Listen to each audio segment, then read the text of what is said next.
Hey everybody, it's Victor again with the Adam and Victor Club, now sans Adam, and forever sans Adam. He's now lost in the sands of time. This week's review is for Lost River, written and directed by my man crush Monday, Ryan Gosling.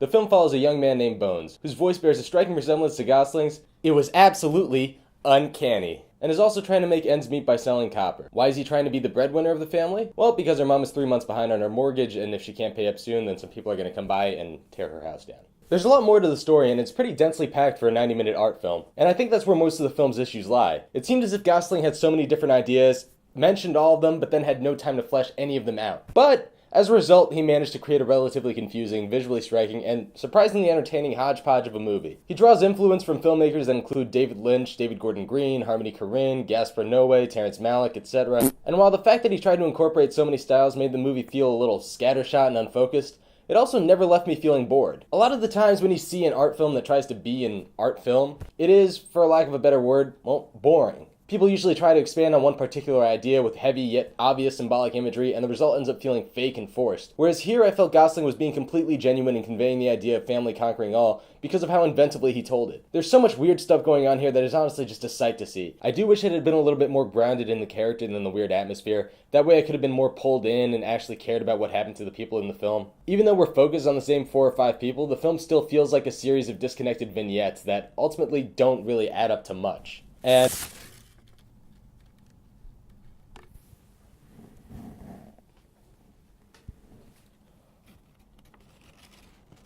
letter.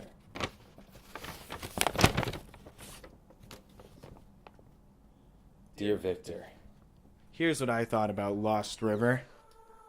You see, this movie lost my interest a little bit. It's not that Ryan Gosling doesn't have audacity as a director. I respect his efforts, and I respect the ambition that went into this movie. But the truth is, I just didn't have too much to care about. The plot was, while consisting of some very interesting individual scenes, not particularly cohesive. I felt that the movie was more a bunch of parts than a sum of parts. But some of the parts, I just wish I could have parted with them.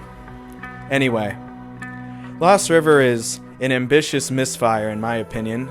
I think it had some interesting things to say, but they were buried almost as deeply as the city that it's named after. I mean, that was pretty good, right?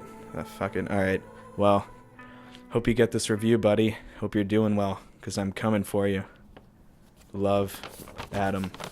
XOXO.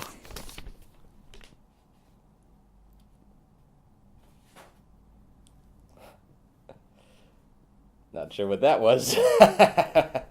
Again, it's all really cool to look at and definitely entertaining, but I didn't really feel like I put any of myself into the film or the experience. Then again, some filmmakers do this. They close the door on their audiences because they don't want them to really understand the characters or the atmosphere. They just kind of want them to observe it. But that doesn't always necessarily work for me or for everyone else. You're not incentivized in any way to feel engaged while watching the film, so maybe that's a problem. Again, this is a real mess of a movie, and I think my thoughts are just as messy. I don't really have much else to say. I love the performances, the cinematography, the score. I just didn't really like the story, I guess, mostly because a lot of it is filled with undeveloped ideas that could have added up to so much more. Like, there's this whole thing going on with the town that's been buried underwater, and I really wanted to know what happened to that town. I wanted to know what happened with that, and why all of a sudden this kid, the main character, Bones, feels that there's some sort of connection between that town being buried underwater and his town being so shitty. It could have been so much more done with it. But I also don't feel any need to fault the movie for being something that it isn't. So I don't think I could even give Lost River a rating. I'm not going to give it a low rating because I'd feel bad about that, and I'm not going to give it a high rating because I don't feel like it deserves that. I do feel like Gosling deserves some sort of, commendation for his efforts. He definitely tried very hard here, and it seems like something worth watching. It's definitely something worth discussing with other people. That is my brief Lost River review. I hope you all see it so that way we can talk about it in the comments below. And if, Ryan, you're watching this,